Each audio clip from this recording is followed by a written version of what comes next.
हाँ जी, अज जो साडा टॉपिक हैगा आ कि एक सेवकाई किस तरह की, जो असली सेवकाई आ प्रभु यीशु मसीह ने चलाई आ, वो सेवकाई किस तरह की सी। क्योंकि ਆਪਾਂ देखा कि जो अजकल सेवकाइयां चल रही वो सेवकाइयां ਜਿਹੜੀਆਂ थोड़ियां अलग तरह ਦੀਆਂ सेवकाइयां आ, पर जो प्रभु यीशु मसीह ने सेवा चलाई वो किस तरह की सेवा सी, ਉਹਦੇ ਨਾਲ ਜਿਹੜੀਆਂ ਅੱਜ ਦੀਆਂ सेवकाइयां वो बहुत ही घट पॉइंट्स के उत्ते मैच करदियां। कह लो कि प्रभु यीशु मसीह की सेवकाई नूं टच भी नहीं करदियां हैगियां। अगर असीं देखिए तो 100 दे विचों की आ 2% ਜਿਹੜੀਆਂ सेवकाइयां इदां ਦੀਆਂ ਜਿਹੜੀਆਂ इस अनुसार जी सेवा नूं चला रही है, वो भी बहुत घट आ। ये भी 2% भी ज़्यादा होगा जो कह दिता गया आ। सो अज का साडा विषय है कि एक असली सेवकाई जिहड़ी प्रभु यीशु मसीह ने चलाई आ, वो किस तरह की सेवकाई सी, ते सानू भी उस तरह की ही सेवकाई जिहड़ी आ चलाउणी चाहिए जो परमेश्वर ने सानू ये सेवा दिती है इस चर्च नूं। सो असी दुनिया नूं देख के सेवकाई नहीं करनी हैगी, असी प्रभु यीशु मसीह नूं फॉलो करना, क्योंकि असी प्रभु यीशु मसीह दे चेले हाँ। तो असीं इत्थे देखते हैं कि मत्ती 10 ओदी 1 तो 15 आयत जो रीड करते हैं, एक बार आप पढ़ दें। सो लिखा इत्थे कि फिर उसने अपने 12 चेलों को पास बुलाकर उन्हें अशुद्ध आत्माओं पर अधिकार दिया कि उन्हें निकालें और सब प्रकार की बीमारियों और सब प्रकार की दुर्बलताओं को दूर करें। इन 12 प्रेरितों के नाम ये हैं: पहला शमौन जो पतरस कहलाता है और उसका भाई अंद्रयास, जब्दी का पुत्र याकूब और उसका भाई यूहन्ना, फिलिप्पुस और बरतुल्मै, थोमा और महसूल लेने वाला मत्ती, हल्फई का पुत्र याकूब और तद्दई, शमौन कनानी और यहूदा इस्करियोती जिसने उसे पकड़वा भी दिया। इन 12 को यीशु ने ये आज्ञा देकर भेजा, अन्य जातियों की ओर ना जाना और सामरियों के किसी नगर में प्रवेश ना करना, परंतु इज़राइल के घराने ही की खोई हुई भेड़ों के पास जाना और चलते चलते ये प्रचार करो, स्वर्ग का राज्य निकट आ गया है। बीमारों को चंगा करो, मरे हुओं को जिलाओ, कोढ़ियों को शुद्ध करो, दुष्ट आत्माओं को निकालो। तुमने सेंत मेंत पाया है, सेंत मेंत दो। अपने पटकों में ना तो सोना और ना रूपा और ना तांबा रखना। मार्ग के लिए ना झोली रखो, ना 2 कुर्ते, ना जूते और ना लाठी लो, क्योंकि मजदूर को उसका भोजन मिलना चाहिए। जिस किसी नगर या गांव में जाओ तो पता लगाओ कि वहाँ कौन योग्य है, और जब तक वहाँ से ना निकलो उसी के यहाँ रहो। घर में प्रवेश करते हुए उसको आशीष देना। यदि उस घर के लोग योग्य होंगे तो तुम्हारा कल्याण उन पर पहुँचेगा, परंतु तुम्हारा कल्याण उन पर पहुँचेगा, परंतु यदि वह योग्य ना हो तो तुम्हारा कल्याण तुम्हारे पास लौट आएगा। जो कोई तुम्हें ग्रहण ना करे और तुम्हारी बातें ना सुने, उस घर या उस नगर से निकलते हुए अपने पाँव की धूल झाड़ डालो। मैं तुमसे सच कहता हूँ कि न्याय के दिन उस नगर की दशा से सदोम और अमोरा के देश की दशा अधिक सहने योग्य होगी। हालेलुया। सो इत्थे असीं देखते हैं कि जो सेवकाई किस तरह की असली सेवकाई होनी चाहिए, अज साडा जो विषय हैगा आ, इहदे विच असीं जदों 1 तो 5 आयत तक पढ़दे उहदा टॉपिक सानू मिलता है कि यीशु के 12 चेले, कि प्रभु यीशु मसीह के 12 चेले, बहुत सारे चेलियां दे विचों जिहड़े चुने गए सीगे। सो असीं देखिया कि इहदे विच चेले किन्हां नूं कहा जांदा, जिहड़े वचन हजे सिख रहे आ, क्योंकि ये चेले जिहड़े सीगे की सीगे, प्रभु यीशु मसीह ने इन्हां नूं अपने नाल रखिया सीगा। ये वचन सीख रहे सीगे, प्रभु दे द्वारा प्रभु दे कोलों सीख रहे सी प्रार्थना किद्दां हुंदी आ, रोगी बीमार किस तरह चंगे हुंदे आ, ते ओ सब चीज़ां नूं हजे की कर रहे सीगे, सीख रहे सीगे, प्रभु दे उस ट्रेनिंग दे अंडर सीगे। इसे तरह जिहड़ा वा विश्वास विच जदों असीं आ जांदे आ, उस विश्वास तो बाद साडा अगला पड़ाव की हुंदा आ कि असीं सीखना आ, असी परमेश्वर दे उन्हां चीज़ां नूं किस तरह रोगी बीमार चंगे हुंदे, क्योंकि अधिकार एक विश्वासी नूं भी दिते जांदे आ कि रोगी बीमारां दे उत्ते हत्थ रखोगे ओ चंगे हो जाणगे, दुष्ट आत्मावां नूं तुसीं कढ सकदे। पर इन्हां अधिकारां दे बारे एक विश्वासी नूं दस्सिया नहीं जांदा। क्यों नहीं दस्सिया जांदा? ताकि पास्टर दे उत्ते ही वो डिपेंड रहण, ਉਹ ਸਿਰਫ ਇੱਕ ਪਾਸਟਰ ਉਹਨਾਂ ਦਾ ਅਗਵਾ ਹੋਏ, ਉਹਨਾਂ ਨੂੰ ਹਰੇਕ ਵਚਨ ਦੱਸਿਆ ਜਾਂਦਾ, ਦਾਨ ਦਸ਼ਵਾਂਸ਼ ਦਾ ਇੰਨਾ ਵਚਨ ਦੱਸਿਆ ਜਾਂਦਾ, ਅਗੁਆਂ ਦੀ ਇੱਜ਼ਤ ਕਰਨ ਦਾ ਦੱਸਿਆ ਜਾਂਦਾ ਆ, ਹਨਾ, ਵਰਸ਼ਿਪ ਆਰਾਧਨਾ ਕਰਨ ਦਾ ਇੰਨਾ ਵਚਨ ਦੱਸਿਆ ਜਾਂਦਾ ਆ। ਪਰ ਇਹ ਵਚਨ ਦੇ ਉੱਤੇ ਕਦੀ ਵੀ ਜਿਹੜੇ ਉਹ ਪ੍ਰਚਾਰ ਜਿਹੜਾ ਵਾ ਉਹ ਡੀਪਲੀ ਨਹੀਂ ਕੀਤਾ ਜਾਂਦਾ, ਨਾ ਹੀ ਬਾਰ-ਬਾਰ ਪ੍ਰਚਾਰ ਕੀਤਾ ਜਾਂਦਾ। ਕਿਉਂ ਨਹੀਂ ਕੀਤਾ ਜਾਂਦਾ? ਕਿਉਂਕਿ ਉਹ ਚਾਹੁੰਦੇ ਆ ਕਿ ਜਿਹੜੇ ਵਿਸ਼ਵਾਸੀ ਲੋਕ ਆ ਉਹ ਸਿਰਫ ਵਿਸ਼ਵਾਸੀ ਹੀ ਬਣ ਕੇ ਰਹਿਣ। ਜੋ ਇੱਕ ਕਹਿ ਲਓ ਕਿ ਡੇਰਿਆਂ ਵਾਲਾ ਸਿਸਟਮ ਹੈ ਨਾ, ਕਿ ਇੱਕ ਬਾਬਾ ਹੈਗਾ ਤੇ ਉਹਦੇ ਨਾਲ ਬਹੁਤ ਸਾਰੇ ਕੀ ਆ ਭਗਤ ਲੱਗੇ ਹੋਏ ਆ, ਉਹ ਡੇਰੇ ਵਾਲਾ ਸਿਸਟਮ ਕਲੀਸਿਆਵਾਂ ਦੇ ਵਿੱਚ ਚੱਲ ਚੁੱਕਿਆ ਆ। ਇਸ ਬਾਰੇ ਕੋਈ ਵੀ ਨਹੀਂ ਕਹਿੰਦਾ ਕਿ ਤੁਸੀਂ ਅਗਲੇ ਪੜਾਵ ਦੇ ਉੱਤੇ ਆਓ। ਹੁਣ ਇਹ ਜਿਹੜੇ 12 ਚੇਲੇ ਚੁਣੇ ਗਏ, ਇਹ ਪਹਿਲਾਂ ਵਿਸ਼ਵਾਸ ਦੇ ਵਿੱਚ ਆਏ, ਫਿਰ ਉਸ ਵਿਸ਼ਵਾਸ ਤੋਂ ਬਾਅਦ ਪ੍ਰਭੂ ਦੇਖੋ ਇਹਨਾਂ ਨੂੰ ਅਗਲੇ ਪੜਾਵ 'ਚ ਲੈ ਕੇ ਜਾ ਰਿਹਾ। ਬਹੁਤ ਸਾਰੇ ਚੇਲਿਆਂ ਦੇ ਵਿੱਚੋਂ ਇਹ 12 ਚੇਲੇ ਅਲੱਗ ਕੀਤੇ ਗਏ, ਜਿਨ੍ਹਾਂ ਨੂੰ ਪਰਮੇਸ਼ਰ ਨੇ ਉਹ ਅਧਿਕਾਰ ਦਿੱਤੇ ਆ ਕਿ ਤੁਸੀਂ ਕੀ ਕਰ ਸਕਦੇ ਆ, ਰੋਗੀ ਬਿਮਾਰਾਂ ਨੂੰ ਤੁਸੀਂ ਚੰਗੇ ਕਰ ਸਕਦੇ, ਦੁਸ਼ਟ ਆਤਮਾਵਾਂ ਨੂੰ ਤੁਸੀਂ ਕੱਢ ਸਕਦੇ ਆ ਨਾ। ਇਹ ਅਧਿਕਾਰ ਜਿਹੜੇ ਇਹਨਾਂ 12 ਚੇਲੇ ਦੇ ਨਾਮ ਪੜ੍ਹਦੇ ਇਹਨਾਂ ਨੂੰ ਦਿੱਤੇ ਗਏ। ਫਿਰ ਉਹ ਜਦੋਂ ਸਿਖਾ ਦਿੱਤਾ ਜਾਂਦਾ, ਫਿਰ ਇੱਕ ਟਾਈਮ ਆਉਂਦਾ ਆ ਕਿ ਜਿਹੜਾ ਇੱਕ ਲੀਡਰ ਅਗਵਾ ਉਹਨਾਂ ਦੇ ਉੱਤੇ ਪਰਮੇਸ਼ਰ ਨੇ ਠਹਿਰਾਇਆ ਆ, ਉਹ ਫਿਰ ਉਹਨਾਂ ਚੁਣਿਆ ਹੋਇਆਂ ਨੂੰ ਫੀਲਡ ਦੇ ਵਿੱਚ ਭੇਜਦਾ ਆ। ਅਗਲਾ ਜਦੋਂ ਅਸੀਂ 5 ਆਇਤ ਪੜ੍ਹਦੇ ਹਾਂ, ਮੱਤੀ 10 ਦੀ 5 ਆਇਤ ਪੜ੍ਹਦੇ ਹਾਂ, ਉੱਥੇ ਲਿਖਿਆ ਕਿ 12 ਪ੍ਰੇਰਿਤਾਂ ਦਾ ਸੇਵਾ ਦਾ ਕੰਮ ਜਿਹੜਾ ਆਰੰਭ ਹੋ ਗਿਆ। ਮਤਲਬ ਜਦੋਂ ਤੱਕ ਉਹ ਸਿੱਖ ਰਿਹਾ, ਉਹ ਕੀ ਕਹਿਲਾਏ ਆ? ਚੇਲੇ। ਫਿਰ ਜਦੋਂ ਉਹਨਾਂ ਨੂੰ ਫੀਲਡ ਦੇ ਵਿੱਚ ਉਤਾਰਿਆ ਜਾ ਰਿਹਾ, ਨਾਲ ਹੀ ਦੇਖੋ ਉੱਥੇ ਕੀ ਆ ਗਿਆ, ਉਹਨਾਂ ਨੂੰ ਕੀ ਕਿਹਾ ਗਿਆ ਆ? ਪ੍ਰੇਰਿਤ। ਮਤਲਬ ਇੱਕ ਅਹੁਦਾ ਦੇ ਦਿੱਤਾ ਜਾਂਦਾ ਆ ਕਿ ਹਾਂ ਹੁਣ ਤੁਸੀਂ ਕੀ ਆ, ਪ੍ਰੈਕਟੀਕਲੀ ਉਹ ਉਸ ਲੀਡਰ ਦੇ ਅੰਡਰ ਤੁਸੀਂ ਕੀ ਆ, ਜੋ ਤੁਹਾਨੂੰ ਅਗਵਾਈ ਕਰ ਰਿਹਾ ਹੈਗਾ ਉਹਦੀ ਤੁਸੀਂ ਸੁਣ ਕੇ ਜਿਹੜੀ ਆ ਸੇਵਾ ਕਰਨੀ, ਉਹਨਾਂ ਨੂੰ ਪ੍ਰੈਕਟੀਕਲੀ ਦੱਸਿਆ ਜਾਂਦਾ। ਜਿਵੇਂ ਆਪਾਂ ਟੌਪਿਕ ਲਿਆ ਸੀਗਾ ਕਿ ਹੁਣ ਅਸੀਂ ਕੀ ਆ, ਪ੍ਰੈਕਟੀਕਲ ਸੈਸ਼ਨ ਸ਼ੁਰੂ ਕਰ ਦੇਣਾ। ਕੱਲੇ ਨੂੰ ਪ੍ਰਚਾਰ ਕਰਨਾ ਆਉਣਾ ਚਾਹੀਦਾ, ਕੱਲੇ ਨੂੰ ਇੱਕ ਰੋਗੀ ਬਿਮਾਰ ਦੇ ਲਈ ਪ੍ਰਾਰਥਨਾ ਕਰਨੀ ਆਉਣੀ ਚਾਹੀਦੀ, ਦੁਸ਼ਟ ਆਤਮਾਵਾਂ ਦੇ ਉੱਤੇ ਕਿਸ ਤਰ੍ਹਾਂ ਜਿੱਤ ਪਾਉਣੀ ਆ ਉਹ ਸਾਨੂੰ ਕੀ ਆ ਆਉਣੀ ਚਾਹੀਦੀ। ਇਹ ਅਸੀਂ ਹੁਣ ਪ੍ਰੈਕਟੀਕਲ ਜਲਦੀ ਸ਼ੁਰੂ ਕਰਨ ਜਾ ਰਹੇ ਹਾਂ। ਸੋ ਉਹਦੇ ਤੋਂ ਅਸੀਂ ਅੱਗੇ ਦੇਖਦੇ ਹਾਂ ਕਿ ਜਦੋਂ ਇਹਨਾਂ 12 ਪ੍ਰੇਰਿਤਾਂ ਨੂੰ ਸੇਵਾ ਦਾ ਕੰਮ ਜਿਹੜਾ ਉਹ ਸੌਂਪਿਆ ਗਿਆ ਕਿ ਹੁਣ ਤੁਸੀਂ ਕੀ ਕਰੋ, ਤੁਹਾਨੂੰ ਸਿਖਾ ਦਿੱਤਾ ਗਿਆ, ਤੁਹਾਨੂੰ ਦਿਖਾ ਦਿੱਤਾ ਗਿਆ, ਤੁਹਾਨੂੰ ਅਧਿਕਾਰ ਦੇ ਦਿੱਤੇ ਗਏ ਆ, ਹੁਣ ਤੁਸੀਂ ਫੀਲਡ ਦੇ ਵਿੱਚ ਉਤਰੋ, ਤੁਹਾਡਾ ਹੁਣ ਸਮਾਂ ਆ ਚੁੱਕਾ। ਇਹ ਉਹ ਸਮਾਂ ਨਹੀਂ ਹੈਗਾ ਕਿ ਮੈਂ ਪ੍ਰਚਾਰ ਕਰੀ ਜਾਵਾਂ ਤੇ ਸਾਰੇ ਬੈਠ ਕੇ ਕੀ ਆ ਸੁਣੀ ਜਾਣ ਤੇ ਅਸੀਂ ਏਦਾਂ ਹੀ ਜ਼ਿੰਦਗੀ ਆਪਣੀ ਪੂਰੀ ਕੱਢ ਲਈਏ ਕਿ ਇੱਕ ਅਗਵਾ ਖੜਾ ਕੀਤਾ ਤੇ ਦੂਜੇ ਸਾਰੇ ਉਹਦੀ ਸੁਣਦੇ ਜਾਣ। ਨਹੀਂ, ਅਸਲੀ ਸੇਵਕਾਈ ਕੀ ਆ? ਇੱਕ ਜੋ ਅਗਵਾ ਪ੍ਰਭੂ ਨੇ ਖੜਾ ਕੀਤਾ, ਉਹਦੇ ਕੋਲ ਜਿਹੜੇ ਪਰਮੇਸ਼ਰ ਨੇ ਦਿੱਤੇ ਹੈਗੇ ਆਪਣੇ ਜੋ ਭੇਡਾਂ ਦਿੱਤੀਆਂ ਆ, ਉਹਨਾਂ ਨੂੰ ਉਹਨੇ ਟ੍ਰੇਨ ਕਰਨਾ, ਉਹਨਾਂ ਨੂੰ ਫੀਲਡ ਦੇ ਵਿੱਚ ਉਤਾਰਨਾ ਆ, ਤਾਂ ਕਿ ਉਸ ਅਗਵੇ ਦੇ ਰਹਿੰਦੇ ਉਹਨਾਂ ਨੂੰ ਭੇਡਾਂ ਨੂੰ ਕੀ ਆ ਜਿਹੜਾ ਚਾਰਾ ਪਾਉਣਾ ਜਾਂ ਚਾਰਾ ਲੈਣਾ ਕਿ ਉਹ ਆ ਜਾਏ। ਅਸੀਂ ਦੇਖਦੇ ਇਹਦੇ ਵਿੱਚ ਕੀ ਹੁੰਦਾ ਕਿ ਪ੍ਰਭੂ ਯਿਸੂ ਮਸੀਹ ਜਦੋਂ ਦੇਖਦੇ ਹਾਂ ਕਿ 12 ਚੇਲਿਆਂ ਨੂੰ ਆਗਿਆ ਦੇ ਕੇ ਭੇਜਦੇ ਆ, ਉਹਨਾਂ ਨੂੰ ਕੀ ਕਹਿੰਦੇ कि इन 12 को यीशु ने ये आज्ञा देकर भेजा, अन्य जातियों की ओर ना जाना और सामरियों के किसी नगर में प्रवेश ना करना, परंतु इज़राइल के घराने ही की खोई हुई भेड़ों के पास जाना। हालेलुया। इत्थे परमेश्वर की कहंदे तुसीं ना अन्य जाति लोकां विच जाना, ना ही तुसीं जो सामरिया हैगे, सामरिया असीं देखिया सी मिक्स जाति आ है ना, उन्हां दे विच भी तुसीं नहीं जाना, तुसीं सिर्फ कित्थे जाना है हजे इजराइल विच। एक टैंपरेरी जो आग्ञा दी गई सी, परमानेंट आग्ञा नहीं सी, क्योंकि असीं जानते हैं कि परमानेंट आग्ञा प्रभु ने जो दी है कि तुसीं जाओ हर जगह के उत्ते की करना, तुसीं शुभ समाचार का प्रचार करना, नेशनस तक तुसीं जाना आ। पर उस समय नहीं सी, क्योंकि उन्होंने प्रैक्टिकली भेजा जा रहा सी। प्रभु ने उन्होंने उत्ते एकदम बोझ नहीं पाया सीगा।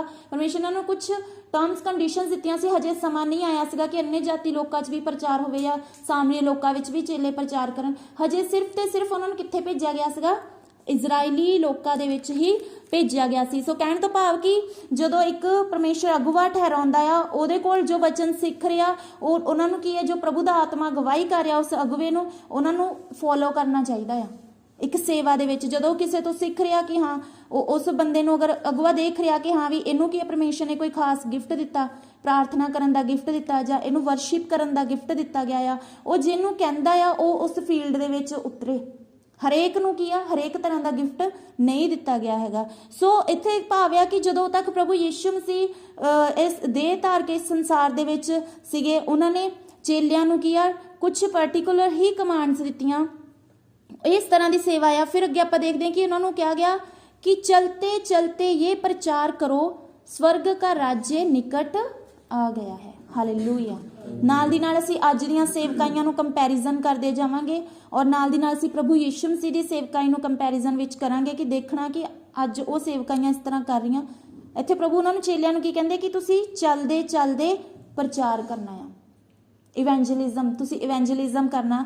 ਅੱਜ ਇਵੈਂਜਲਿਜ਼ਮ ਕਿੱਦਾਂ ਹੁੰਦਾ ਆ ਕਿ ਜਿਹੜੇ ਪਰਚੇ ਵੰਡ ਦਿੱਤੇ ਜਾਂਦੇ ਆ, ਉਹਨਾਂ ਨੂੰ ਕੋਈ ਪੜ੍ਹਦਾ ਆ, ਨਹੀਂ ਪੜ੍ਹਦਾ ਆ, ਕੋਈ ਉਹਦੇ ਨਾਲ ਕੀ ਆ ਲੈਣਾ ਦੇਣਾ ਨਹੀਂ ਹੈਗਾ ਕਿਸੇ ਨੇ। ਉਹਨਾਂ ਨੇ ਕੀ ਆ ਬਸ ਸਾਡੀ ਸੇਵਾ ਹੋ ਗਈ, ਅਸੀਂ ਕੀ ਆ ਉਹ ਪਰਚੇ ਵੰਡਤੇ ਜਿਹਦੇ ਉੱਤੇ ਪ੍ਰਭੂ ਯਿਸੂ ਮਸੀਹ ਦੇ ਸ਼ੁਭ ਸਮਾਚਾਰ ਦਾ ਪ੍ਰਚਾਰ ਸੀ, ਚਾਹੇ ਉਹਨੂੰ ਬਾਅਦ ਵਿੱਚ ਕੋਈ ਪੈਰਾਂ ਥੱਲੇ ਰੋਂਦੇ, ਚਾਹੇ ਉਹਦੇ ਉੱਤੇ ਕੋਈ ਬ੍ਰੈਡ ਪਕੌੜਾ ਰੱਖ ਕੇ ਖਾਵੇ, ਇਵੈਂਜਲਿਸਟ ਨੂੰ ਕੋਈ ਫਰਕ ਨਹੀਂ ਪੈਂਦਾ। ਪਰ ਪ੍ਰਭੂ ਯਿਸੂ ਮਸੀਹ ਨੇ ਕੀ ਕਿਹਾ? ਪ੍ਰਭੂ ਕਹਿੰਦੇ ਚੱਲਦੇ ਚੱਲਦੇ ਤੁਸੀਂ ਕੀ ਕਰਨਾ? ਪ੍ਰਚਾਰ ਕਰਨਾ, ਮੂੰਹ ਦੇ ਨਾਲ ਪ੍ਰਚਾਰ ਕਰਨਾ। ਚੱਲਦੇ ਚੱਲਦੇ ਤੋਂ ਭਾਵ ਕਿ ਜਿੱਥੇ ਵੀ ਤੁਸੀਂ ਜਾ ਰਹੇ ਹੈਗੇ ਆ, ਤੁਸੀਂ ਇੱਕ ਛੋਟਾ ਜਿਹਾ ਕੰਮ ਕਰਨ ਵੀ ਜਾ ਰਹੇ, ਤੁਹਾਨੂੰ ਰਾਸਤੇ 'ਚ ਕੋਈ ਵੀ ਵਿਅਕਤੀ ਮਿਲਦਾ ਹੈ, ਜਾਂ ਤੁਹਾਡੇ ਘਰ ਕੋਈ ਗੈਸਟ ਆਉਂਦਾ ਆ, ਜਾਂ ਤੁਸੀਂ ਤੁਸੀਂ ਜਾ ਰਹੇ ਆ, ਤੁਹਾਡੇ ਨਾਲ ਕੋਈ ਤੁਹਾਨੂੰ ਕੰਪਨੀ ਕਰ ਰਿਹਾ, ਤੁਹਾਡੇ ਪਿੰਡ ਦਾ ਬੰਦਾ, ਹੈ ਨਾ। ਅਸੀਂ ਐਗਜ਼ਾਮਪਲ ਲੈਂਦੇ ਕਿ ਮੰਨ ਲਓ ਦੁੱਧ ਲੈਣ ਤੁਸੀਂ ਜਾ ਰਹੇ ਆ, ਤੁਹਾਨੂੰ ਕੋਈ ਪਿੰਡ ਦਾ ਬੰਦਾ ਮਿਲ ਗਿਆ, ਉਹ ਤੁਹਾਡੇ ਨਾਲ ਆ, ਤੁਹਾਨੂੰ ਇੱਕ ਮੌਕਾ ਮਿਲ ਗਿਆ, ਉਸ ਟਾਈਮ ਤੁਸੀਂ ਉਹਨੂੰ ਕੀ ਕਰਨਾ? ਬੋਲ ਕੇ ਪ੍ਰਚਾਰ ਕਰਨਾ। ਉਹਦੇ ਨਾਲ ਕੀ ਹੋਏਗਾ? ਜਿਹੜੇ ਤੁਹਾਡੇ ਮੂੰਹ 'ਚੋਂ ਨਿਕਲੇ ਗਏ ਸ਼ਬਦ ਆ, ਉਹਨਾਂ ਦੀ ਉਹ ਕੀ ਆ, ਉਹ ਮਤਲਬ ਕਹਿ ਲਓ ਕਿ ਉਹਨੂੰ ਵਿਅਰਥ ਨਹੀਂ ਜਾਣ ਦੇਵੇਗਾ, ਉਹਨੂੰ ਸੁੱਟ ਨਹੀਂ ਪਾਏਗਾ, ਉਹਨੂੰ ਉਹ ਜਿਹੜੇ ਵਚਨ ਬੋਲੇ ਗਏ ਆ ਉਹਦੇ ਹਿਰਦੇ ਦੇ ਵਿੱਚ ਜਾਣਗੇ, ਉਹਦੇ ਹਿਰਦੇ ਦੇ ਵਿੱਚ ਕੰਮ ਕਰਨਗੇ, ਜਿਹੜੇ ਸ਼ਬਦਾਂ ਦੇ ਦੁਆਰਾ ਪ੍ਰਚਾਰ ਹੋਇਆ। ਅੱਜ ਕੱਲ੍ਹ ਇਵੈਂਜਲਿਜ਼ਮ ਸ਼ਬਦਾਂ ਦੇ ਦੁਆਰਾ ਘੱਟ, ਪੇਪਰਸ ਦੇ ਉੱਤੇ ਜ਼ਿਆਦਾ ਪ੍ਰਚਾਰ ਹੁੰਦਾ ਆ, ਜਿਹਨੂੰ ਪੇਪਰ ਨੂੰ ਕੋਈ ਪੜ੍ਹਨਾ ਵੀ ਜ਼ਰੂਰੀ ਨਹੀਂ ਸਮਝਦਾ। ਪਰ ਜਦੋਂ ਸਾਨੂੰ ਮੌਕਾ ਮਿਲਦਾ, ਅਸੀਂ ਕਿੱਦਾਂ ਪ੍ਰਚਾਰ ਕਰਨਾ? ਸ਼ਬਦਾਂ ਦੇ ਦੁਆਰਾ, ਕਿਉਂਕਿ ਸ਼ਬਦਾਂ ਨੂੰ ਕੋਈ ਸੁੱਟ ਨਹੀਂ ਸਕਦਾ, ਸ਼ਬਦਾਂ ਦੇ ਉੱਤੇ ਕੋਈ ਬ੍ਰੈਡ ਪਕੌੜਾ ਰੱਖ ਕੇ ਨਹੀਂ ਖਾ ਸਕਦਾ। ਸ਼ਬਦ ਕਿੱਥੇ ਜਾਣਗੇ? ਇਨਸਾਨ ਦੇ ਅੰਦਰ, ਉਹਦੇ ਹਿਰਦੇ ਵਿੱਚ ਜਾਣਗੇ, ਉਹਨਾਂ ਸ਼ਬਦਾਂ ਦੀ ਰਿਸਪੈਕਟ ਹੋਏਗੀ। ਸੋ ਅਸੀਂ ਕਿੱਦਾਂ ਪ੍ਰਚਾਰ ਕਰਨਾ ਆ? ਸ਼ਬਦਾਂ ਦੇ ਦੁਆਰਾ ਪ੍ਰਚਾਰ ਕਰਨਾ। ਚੱਲਦੇ ਚੱਲਦੇ ਜਿੱਥੇ ਵੀ ਤੁਹਾਨੂੰ ਕੋਈ ਇਨਸਾਨ ਮਿਲ ਗਿਆ, ਬਸ ਉਹ ਇਹ ਸਮਝ ਲਓ ਕਿ ਸਾਨੂੰ ਕੀ ਮਿਲ ਗਿਆ? ਮੌਕਾ ਮਿਲ ਗਿਆ। ਜਿੱਦਾਂ ਛੋਟੇ ਬੱਚੇ ਆ, ਸਕੂਲ ਜਾਂਦੇ ਆ, ਹੁਣ ਤੁਸੀਂ ਉਹ ਨਾਲ ਦੇ ਬੈਠੇ, ਜਿਹੜਾ ਤੁਹਾਡੇ ਨਾਲ ਰੋਜ਼ ਤੁਸੀਂ ਟਰਾਈ ਕਰੋ ਕਿ ਰੋਜ਼ ਤੁਹਾਡਾ ਜਿਹੜਾ ਵਾ ਤੁਸੀਂ ਜਿੱਥੇ ਬੈਠ ਰਹੇ ਆ, ਬੈਂਚ ਤੁਹਾਡਾ ਜਾਂ ਡੈਸਕ ਜਿਹੜਾ ਹੈਗਾ ਆ, ਉਹਨੂੰ ਤੁਸੀਂ ਚੇਂਜ ਕਰੋ, ਸ਼ਫਲ ਕਰੋ। ਆਪਣੇ ਦਿਮਾਗ ਇਸ ਤਰ੍ਹਾਂ ਚਲਾਓ ਕਿ ਮੈਂ ਇਸ ਕਲਾਸ ਦੇ ਵਿੱਚ, ਇਸ ਕਲਾਸਰੂਮ ਦੇ ਵਿੱਚ ਮੈਂ ਇੱਕ ਜੋਤੀ ਆ, ਪ੍ਰਭੂ ਨੇ ਮੈਨੂੰ ਜੋਤੀ ਬਣਾਇਆ ਆ। ਤੇ ਹਰ ਰੋਜ਼ ਆਪਣਾ ਜਿਹੜਾ ਬੈਂਚ ਮੇਕਰ ਆ ਉਹਨੂੰ ਤੁਸੀਂ ਚੇਂਜ ਕਰੋ। ਇੱਕ ਦਿਨ ਇੱਕ ਨੂੰ ਸ਼ੁਭ ਸਮਾਚਾਰ ਦਾ ਪ੍ਰਚਾਰ ਕਰੋ, ਦੂਸਰੇ ਦਿਨ ਕਿਸੇ ਹੋਰ ਬੱਚੇ ਦੇ ਨਾਲ ਬੈਠ ਜਾਓ, ਉਹਨੂੰ ਸ਼ੁਭ ਸਮਾਚਾਰ ਦਾ ਪ੍ਰਚਾਰ ਕਰੋ, ਤੀਸਰੇ ਦਿਨ ਕਿਸੇ ਹੋਰ ਬੱਚੇ ਨਾਲ ਬੈਠ ਜਾਓ, ਉਹਨੂੰ ਨਹੀਂ ਪਤਾ ਚੱਲੇਗਾ, ਉਹਨਾਂ ਬੱਚਿਆਂ ਨੂੰ ਨਹੀਂ ਪਤਾ ਚੱਲੇਗਾ ਕਿ ਇਹ ਬੱਚਾ ਕਿਉਂ ਚੇਂਜ ਕਰ ਰਿਹਾ। ਹੋ ਸਕਦਾ ਤੁਹਾਨੂੰ ਉੱਥੇ ਤੁਹਾਡਾ ਕੋਈ ਬੈਸਟ ਫਰੈਂਡ ਨਾ ਮਿਲੇ, ਤੁਸੀਂ ਆਪਣੇ ਬੈਸਟ ਫਰੈਂਡ ਤੋਂ ਪਿੱਛੇ ਰਹਿ ਜਾਓ, ਰੋਜ਼ ਤੁਸੀਂ ਆਪਣੀ ਕੰਪਨੀ ਚੇਂਜ ਕਰਨ ਦੇ ਨਾਲ। ਪਰ ਉਹਦੇ ਨਾਲ ਹੋਇਆ ਕਿ ਤੁਸੀਂ ਪੂਰੀ ਕਲਾਸ ਦੇ ਵਿੱਚ ਸ਼ੁਭ ਸਮਾਚਾਰ ਦਾ ਪ੍ਰਚਾਰ ਕਰ ਚੁੱਕੇ ਹੋਵੋਗੇ।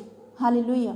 ਇਸੇ ਤਰ੍ਹਾਂ ਜਿੱਦਾਂ ਹੁਣ ਸੋਨੂ ਭਾਜੀ ਵੀ ਆਪਣੀ ਸ਼ਾਪ ਚਲਾ ਰਿਹਾ, ਜਿਹੜਾ ਵੀ ਇਹਨਾਂ ਕੋਲੋਂ ਆ ਰਿਹਾ ਹੈਗਾ ਉਹਨੂੰ ਕੀ ਦੇ ਰਿਹਾ? ਇਹ ਪ੍ਰਚਾਰ ਦੇ ਰਿਹਾ। ਕਿਹੜਾ ਪ੍ਰਚਾਰ ਦੇ ਰਿਹਾ? ਵਚਨਾਂ ਦਾ ਪ੍ਰਚਾਰ ਦੇ ਰਿਹਾ। ਉਹੀ ਅਸੀਂ ਦੇਖੀਏ ਕਿ ਵਚਨ ਦਾ ਪ੍ਰਚਾਰ ਨਹੀਂ ਦੇ ਰਹੇ ਹੈਗੇ, ਸਿਰਫ ਇਹਨਾਂ ਨੇ ਕੀ ਆ ਪੇਪਰਸ ਰੱਖੇ ਜਿਨ੍ਹਾਂ ਦੇ ਉੱਤੇ ਪ੍ਰੀਚਿੰਗ ਦੇ ਵਚਨ ਦੇ ਕੁਝ ਸ਼ਬਦ ਲਿਖੇ, ਇਹ ਕੁਝ ਬੋਲ ਨਹੀਂ ਰਹੇ, ਇਹ ਸਿਰਫ ਕੀ ਕਰ ਰਹੇ? ਪੇਪਰ ਫੜਾ ਰਹੇ ਆ। ਉਹ ਪੇਪਰ ਦਾ ਅੱਗੇ ਕੀ ਹੋਇਆ ਇਹਨਾਂ ਨੂੰ ਨਹੀਂ ਪਤਾ।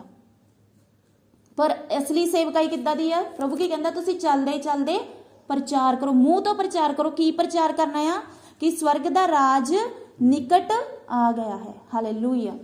ਸਵਰਗ ਦਾ ਰਾਜ ਨੇੜੇ ਆ ਗਿਆ, ਇਹ ਪ੍ਰਚਾਰ ਕਰਨਾ। ਔਰ ਅੱਜ ਕੱਲ ਕੀ ਪ੍ਰਚਾਰ ਹੁੰਦਾ? ਬਿਮਾਰ ਆ, ਚਲੋ ਚਰਚ ਚਲੋ। ਗਰੀਬੀ ਆ ਗਈ ਆ, ਜਾਦੂ ਟੋਣਾ ਕਰਤਾ ਕਿਸੇ ਨੇ, ਚਲੋ ਚਰਚ ਚਲੋ। ਹਾਂ, ਜਾਦੂ ਟੋਣੇ ਟੁੱਟਦੇ ਆ, ਗਰੀਬੀਆਂ ਦੂਰ ਹੁੰਦੀਆਂ, ਰੋਗੀ ਬਿਮਾਰ ਚੰਗੇ ਹੁੰਦੇ। ਪਰ ਉਹ ਸਭ ਦੱਸਣ ਤੋਂ ਵੀ ਪਹਿਲਾਂ ਅਸੀਂ ਕੀ ਦੱਸਣਾ ਉਹਨਾਂ ਨੂੰ? ਕਿ ਸਵਰਗ ਦਾ ਰਾਜ ਨੇੜੇ ਆ ਗਿਆ। ਹਾਂ, ਤੁਸੀਂ ਦੱਸੋ ਉਸ ਰੋਗੀ ਬਿਮਾਰ ਨੂੰ, ਕਿਉਂਕਿ ਰੋਗੀ ਨੂੰ ਚੰਗਾਈ ਦੀ ਲੋੜ ਆ। ਸੀ ਵੀ ਇਸੇ ਤਰ੍ਹਾਂ ਚਰਚ ਗਿਆ ਸੀ ਜਦੋਂ ਸ਼ੁਰੂਆਤ ਗਿਆ ਸੀ। ਪਰ ਇਹ ਦੱਸਣਾ ਨਾ ਭੁੱਲੋ ਵੀ ਪ੍ਰਭੂ ਯਿਸੂ ਮਸੀਹ ਕੋਲ ਕਿਉਂ ਜਾ ਰਹੇ ਆ? ਕਿਉਂ ਜਾ ਰਹੇ ਆ? ਕਿਉਂਕਿ ਸਵਰਗ ਦਾ ਰਾਜ ਨੇੜੇ ਆ। ਕਿੰਨਾ ਨੇੜੇ ਆ ਗਿਆ ਆ? ਇੰਨਾ ਨੇੜੇ ਆ ਗਿਆ ਕਿ ਜਿੱਦਾਂ ਇੱਕ ਇਨਸਾਨ ਦਾ ਮਨ ਆ, ਕਿੰਨਾ ਨੇੜੇ ਆ। ਕਿਉਂਕਿ ਸਭ ਤੋਂ ਪਹਿਲਾਂ ਵਚਨ ਸਾਨੂੰ ਕੀ ਦੱਸਦਾ? ਕਿ ਜਦੋਂ ਅਸੀਂ ਮਨ ਤੋਂ ਸਵੀਕਾਰ ਕਰ ਲੈਂਦੇ ਆ ਤੇ ਮੂੰਹ ਤੋਂ ਕੀ ਕਰ ਲੈਂਦੇ ਆ? ਅੰਗੀਕਾਰ ਕਰ ਲੈਂਦੇ ਆ। ਤੇ ਉਹ ਫਿਰ ਕੀ ਆ? ਸਵਰਗ ਦਾ ਰਾਜ ਨੇੜੇ ਆ। ਕਿੰਨਾ ਨੇੜੇ ਆ? ਇੱਕ ਇਨਸਾਨ ਵੀ ਇਨਸਾਨ ਦੇ ਨੇੜੇ ਨਹੀਂ ਹੈਗਾ, ਮਾਤਾ ਦੇ ਨੇੜੇ ਉਹਦੀ ਧੀ ਨਹੀਂ ਹੈਗੀ, ਪਿਓ ਦੇ ਨੇੜੇ ਉਹਦਾ ਪੁੱਤਰ ਵੀ ਇੰਨਾ ਨਹੀਂ ਹੈਗਾ ਜਿੰਨਾ ਸਵਰਗ ਦਾ ਰਾਜ ਨੇੜੇ ਆ ਗਿਆ। ਕਿੱਦਾਂ ਆ ਗਿਆ? ਤੁਹਾਡਾ ਮਨ। ਇਨਸਾਨ ਦੇ ਸਭ ਤੋਂ ਨਿਕਟ ਉਹਦਾ ਮਨ ਆ। ਹਾਲੇਲੂਇਆ। ਦੇਖਿਆ, ਸਵਰਗ ਦਾ ਰਾਜ ਨੇੜੇ ਆ ਗਿਆ। ਇਹ ਪ੍ਰਚਾਰ ਕਰੋ, ਉਹਨੂੰ ਦੱਸੋ ਕਿ ਜੇ ਤੂੰ ਮਨ ਤੋਂ ਸਵੀਕਾਰ ਕਰ ਲੂੰਗਾ ਕਿ ਪ੍ਰਭੂ ਯਿਸੂ ਮਸੀਹ ਹੀ ਪਰਮੇਸ਼ਵਰ ਆ, ਜੇ ਤੂੰ ਮੂੰਹ ਤੋਂ ਅੰਗੀਕਾਰ ਕਰ ਲੂੰਗਾ, ਵਿਸ਼ਵਾਸ ਕਰੂੰਗਾ ਕਿ ਉਹ ਸਾਡੇ ਗੁਨਾਹਾਂ ਦੇ ਲਈ ਮਾਰਿਆ ਗਿਆ, ਗਾੜਿਆ ਗਿਆ ਔਰ ਤੀਸਰੇ ਦਿਨ ਮੁਰਦਿਆਂ ਵਿੱਚੋਂ ਜੀ ਉਠਿਆ, ਤਾਂ ਸਵਰਗ ਦਾ ਰਾਜ ਤੇਰੇ ਬਹੁਤ ਹੀ ਨੇੜੇ ਆ। ਹਾਲੇਲੂਇਆ। ਔਰ ਫਿਰ ਲਿਖਿਆ, ਤੁਸੀਂ ਪਹਿਲਾ ਕੰਮ ਇਹ ਕਰਨਾ ਆ, ਪ੍ਰਚਾਰ ਕਰਨਾ ਆ। ਕੀ ਪ੍ਰਚਾਰ ਕਰਨਾ? ਕਿ ਸਵਰਗ ਦਾ ਰਾਜ ਨੇੜੇ ਆ ਗਿਆ। ਫਿਰ ਸੈਕਿੰਡ ਕੀ ਕਰਨਾ? ਤੁਸੀਂ ਬਿਮਾਰਾਂ ਨੂੰ ਚੰਗਾ ਕਰਨਾ, ਮਰੇ ਹੋਇਆਂ ਨੂੰ ਜਿਵਾਉਣਾ, ਕੋੜੀਆਂ ਨੂੰ ਸ਼ੁੱਧ ਕਰਨਾ, ਦੁਸ਼ਟ ਆਤਮਾਵਾਂ ਨੂੰ ਕੱਢਣਾ। ਹਾਲੇਲੂਇਆ। ਸੈਕਿੰਡ ਕੰਮ ਆ ਇਹ ਸਾਨੂੰ ਪਰਮੇਸ਼ਰ ਨੇ ਦਿੱਤਾ ਹੈ। ਕਿ ਕਿਉਂ ਦਿੱਤਾ? ਤੁਹਾਡੇ ਅਨੁਗ੍ਰਹਿ ਦੇ ਵਚਨ ਦੇ ਉੱਤੇ ਇਹ ਕੰਮ ਗਵਾਹੀ ਠਹਿਰਨ। ਲੋਕੀ ਕਿੱਦਾਂ ਮੰਨ ਲੈਣਗੇ ਵੀ ਹੈ ਮਨ ਤੋਂ ਸਵੀਕਾਰ ਕਰਨ ਨਾਲ ਪ੍ਰਭੂ ਦਾ ਰਾਜ ਨੇੜੇ ਆ ਗਿਆ, ਸਵਰਗ ਰਾਜ ਨੇੜੇ ਆ ਗਿਆ। ਕਿੱਦਾਂ ਮਨ ਤੋਂ ਸਵੀਕਾਰ ਕਰਨ ਨਾਲ? ਕਿਉਂਕਿ ਸਵਰਗ ਅਸੀਂ ਨਹੀਂ ਦੇਖਿਆ, ਜਦੋਂ ਤੱਕ ਅਸੀਂ ਸਰੀਰ 'ਚ ਅਸੀਂ ਆਤਮਿਕ ਗੱਲਾਂ ਨਹੀਂ ਦੇਖ ਸਕਦੇ। ਪਰ ਅਸੀਂ ਇੱਥੇ ਦੇਖਦੇ ਹਾਂ ਕਿ ਉਹਨਾਂ ਨੂੰ ਜਿਹੜੇ ਸਰੀਰਿਕ ਨੇ ਉਹਨਾਂ ਨੂੰ ਸਰੀਰ 'ਚ ਸਬੂਤ ਦੇਣ ਵਾਸਤੇ ਪਰਮੇਸ਼ਰ ਨੇ ਕੀ ਅਧਿਕਾਰ ਦਿੱਤੇ ਆ ਵਿਸ਼ਵਾਸੀਆਂ ਨੂੰ।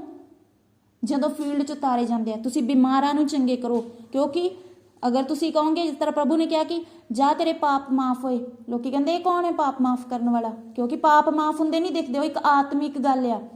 ਪਰ ਜਦੋਂ ਪਰਮੇਸ਼ਰ ਨੇ ਉਹਨੂੰ ਕਿਹਾ ਉੱਠ ਆਪਣੀ ਮੰਜੀ ਚੱਕ, ਹਨਾ, ਤੇ ਉਹ ਕੀ ਆ, ਉਹ ਸਰੀਰ 'ਚ ਸਬੂਤ ਮਿਲਿਆ। ਫਿਰ ਉਹਨਾਂ ਨੂੰ ਉਹ ਕੀ ਆ, ਉੱਥੇ ਨਿਰੁੱਤਰ ਹੋ ਗਿਆ। ਉਹਨਾਂ ਨੂੰ ਪਤਾ ਲੱਗ ਗਿਆ ਇਹਦਾ ਮਤਲਬ ਜਿਹੜੀ ਪਹਿਲਾਂ ਗੱਲ ਕਹੀ ਗਈ ਸੀ ਉਹਦੇ 'ਚ ਵੀ ਕੋਈ ਗੱਲਬਾਤ ਸੀਗੀ।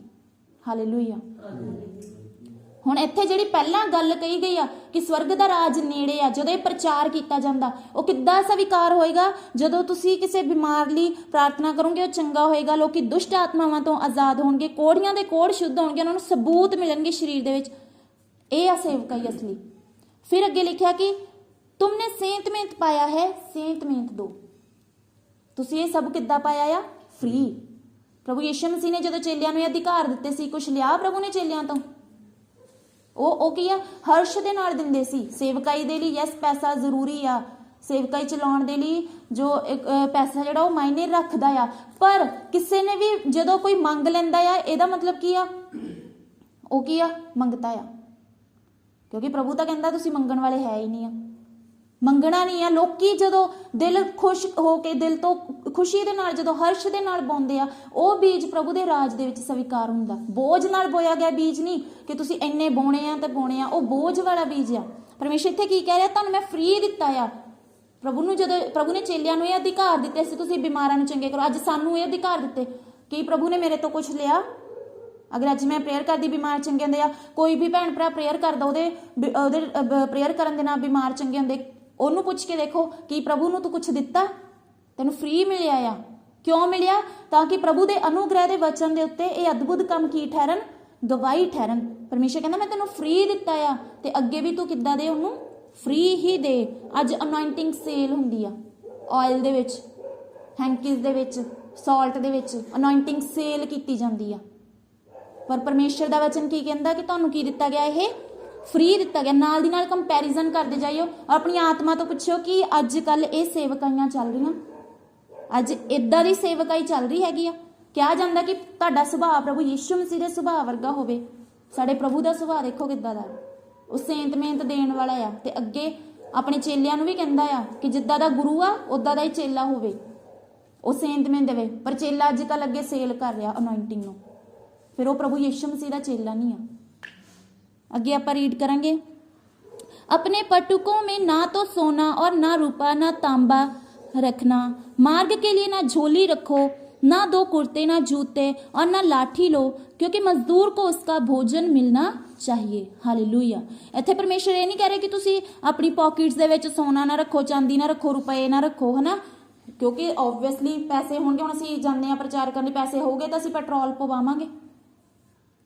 ਇੱਥੋਂ ਪ੍ਰਭੂ ਦੇ ਕਹਿਣ ਤੋਂ ਕੀ ਭਾਵ ਆ ਕਿ ਤੁਸੀਂ ਪਹਿਲਾਂ ਹੀ ਅਰੇਂਜਮੈਂਟ ਕਰਨ ਦੇ ਬਾਰੇ ਸੋਚਣਾ ਨਾ ਸ਼ੁਰੂ ਕਰ ਦਿਓ ਕਿ ਹਾਂ ਅਸੀਂ ਚਰਚ ਦੇ ਵਾਸਤੇ ਕੀ ਲੈਣਾ, ਪਲਾਟ ਲੈਣਾ, ਚਲੋ ਵੀ ਕੀ ਕਰੋ, ਤੁਸੀਂ ਪੈਸੇ ਇਕੱਠੇ ਕਰੋ, ਸਾਰੇ ਜਣੇ ਪੈਸੇ ਇਕੱਠੇ ਕਰੋ, ਅਸੀਂ ਚਰਚ ਦੀ ਬਿਲਡਿੰਗ ਤਿਆਰ ਕਰਨੀ ਆ। ਇਹਨਾਂ ਚੀਜ਼ਾਂ ਦੇ ਬਾਰੇ ਤੁਸੀਂ, ਇਹਦਾ ਮਤਲਬ ਕਿ ਸੋਚ ਰਿਹਾ, ਤੁਸੀਂ ਕੀ ਕਰ ਰਹੇ ਆਪਣੇ ਜੇਬਾਂ ਦੇ ਵਿੱਚ ਪਹਿਲਾਂ ਹੀ ਕੀ ਕਰ ਰਹੇ ਆ, ਐਡਵਾਂਸ ਦੇ ਵਿੱਚ ਉਹਨੂੰ ਕੀ ਕਰ ਰਹੇ ਆ, ਇਕੱਠਾ ਕਰਕੇ ਰੱਖ ਰਹੇ। ਮਤਲਬ ਤੁਸੀਂ ਆਪਣੀ ਬੁੱਧੀ ਦੇ ਨਾਲ ਚੱਲ ਰਹੇ ਆ।